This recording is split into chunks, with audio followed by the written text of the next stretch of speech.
Gabby Dean, and you're watching Dante's Boxing Nation. Boxing Nation.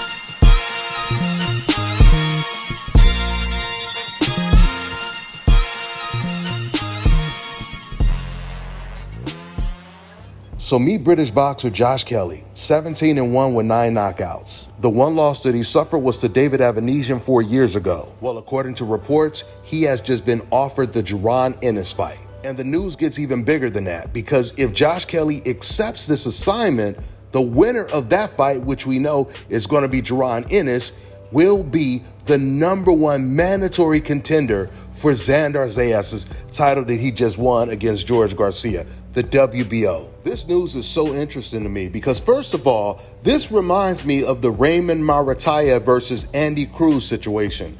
As soon as Raymond Marataya won the belt, all of a sudden he gets the news that Andy Cruz is going to be his mandatory. Now, as soon as Xander Zayas wins the belt, he's getting the news that JARON Ennis is about to be his mandatory. Now, this situation can play out a couple different ways. The first scenario would be Josh, he accepts the JARON Ennis fight. The other scenario would be Josh, he turns down JARON Ennis, and Xander turns down the JARON Ennis fight as well, and then Xander and Josh Kelly, they decide to fight against each other. And unfortunately, that scenario right there is usually how things play out when a fighter is being forced to fight some undefeated, very talented Black American boxer. But from what we've been seeing recently, it seems like a UK boxer, he will take that tough challenge before a Mexican fighter will. Abdullah Mason versus Sam Noakes is a perfect example. Sam Noakes, he was offered that fight and he took it right away.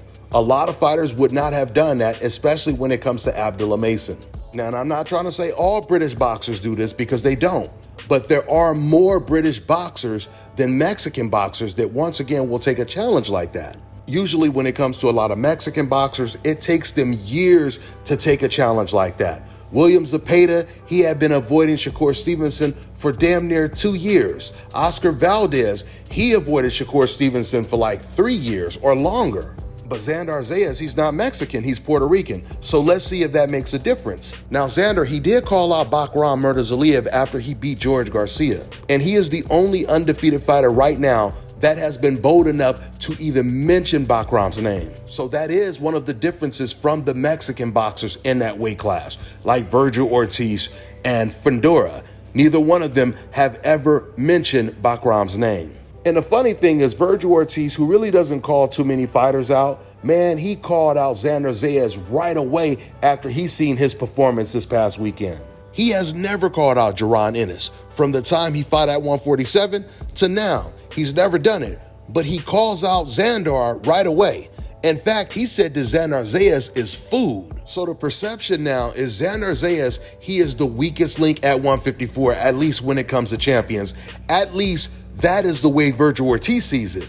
I don't know if I agree with that. I believe that Xander, he's more versatile than a Virgil Ortiz. Xander, he can box, he has speed, he has good foot movement, he knows when to tie up his opponent, and all of those assets can frustrate a lot of fighters. So I might even favor Xander to beat Virgil Ortiz. I've already told you guys plenty of times, I like the way Xander performed against George Garcia. But the fact that he solely relied on foot movement and clinching to win this fight, it had to be addressed to expose the double standards that exist in the sport of boxing. It's actually a good thing that Turkey, he made that Tom and Jerry analogy, because all it did was shine an even bigger, much brighter light on the double standards in the sport of boxing. Every single fan that called Floyd Mayweather May Runner, called Devin Haney a runner, Shakur a runner, none of them are on the internet calling Xander Zayas a runner, which reaffirms another point that I have always made and told you guys. These race fans, they only care about winning when it comes to their favorite fighter. They don't care how he gets the win. They only care that he gets the win. And that is the reason why those race fans that always say this negative stuff about black boxers are completely silent and even defending Xander Zayas' performance. So with all of that being said, it sounds like Xander is going to have more options than anybody else at 154 right now. Because once again, for Virgil Ortiz to call you out, that means everybody wants to fight Xander. So Xander, if he really wants to, he could get the Bakram fight, he could get the Virgil Ortiz fight, he could get the JARON Ennis fight. He has all the options in the world. And he doesn't have the options because he's some big superstar. He has the options because a lot of boxers believe that he is beatable. We'll see who Xander chooses to fight next. Once again, I gotta say it, he called out Bakram Murtazaliyev. Let's see how serious he was about that, because Bakram has nobody to fight right now outside of Erickson Lubin, because Erickson Lubin called him out as well. But we know Bakram, he wants to unify. Now you have JARON Ennis once again trying to get this Josh Kelly fight. If Josh Kelly doesn't take that fight, it's going to be interesting to see what direction JARON Ennis is going to go as well. Eddie Hearn, he just recently came out and doubled down on what he said before. He said that they offered Virgil Ortiz to fight and he turned it down. He said he wasn't ready in August. So then Eddie Hearn said that fight is definitely going to happen around December or January. So let's see how it all plays out. With that being said, I'm going to wrap this video up. That's all I got for now, guys. I'm on to the next one. Today we had a tough opponent named Jorge Garcia Perez that came forward. He came to fight. We knew he was coming to fight. We needed to keep him at distance, and that's what we did. Frustrated him. Incredible fight. Thank you. And what kind of message you think you sent to the other top contenders in the division and your fellow champions now that you're world champion? They're gonna have to adjust, because I can make adjustments work round by round, quick as possible. Xander, you looked like you were starting to hurt him in the 7th round. You were in control, and then he came on a little bit in 9 and 10. Was that fatigue a little bit? Your legs getting heavy? Did you feel like you were maybe able to stop him? And then So I feel like obviously he was a tough opponent, and he wasn't gonna quit. And I didn't want to throw everything in the 7th round, knowing that I had 6 or 5 more rounds to go. So I wanted to be smart, staying patient, winning round by round. And that's what we did. Round 9 came in, he started putting his head down a little bit more, walking forward. We started grabbing him, just don't let him work inside. If we allowed him to work inside, it would have been a whole completely different fight, and we just frustrated him. He was frustrated by the end. Fundora, he said after his fight with Zoo last week, he wants his belt back. He would like that fight with you. What do you think of that fight? How realistic is that fight? He shouldn't have lost it in the first place. He shouldn't have left it vacant in the first place. That's all I have to say. He know where to contact us. Talk about the movement during the fight, because you were like, moving as far as like side to side and getting away from the range of Garcia's punches. That's what boxing is all about. Hit and not get hit.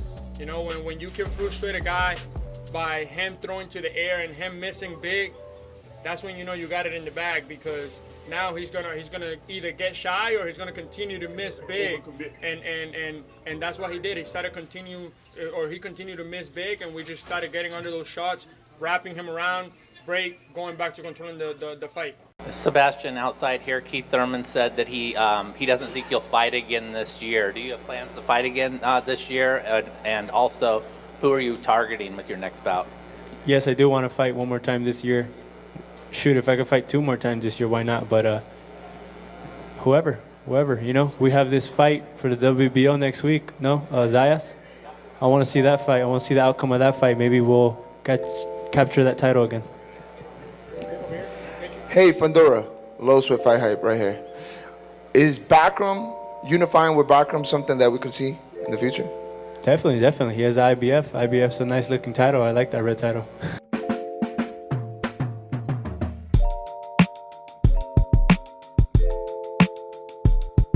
All right, now check this out, guys. If you're looking to repair eczema scars, burns and bruises, dark spots and blemishes, fever blisters, diabetic ulcers. And this right here is the perfect product for you guys. It's called Elo Diki Face and Body Oil. Athletes and top-ranking boxers, they're also using it after training to reduce swelling, inflammation, and to ease the pain. So get yours today. Go to elodiki.com, like them on Facebook, and follow them on Instagram.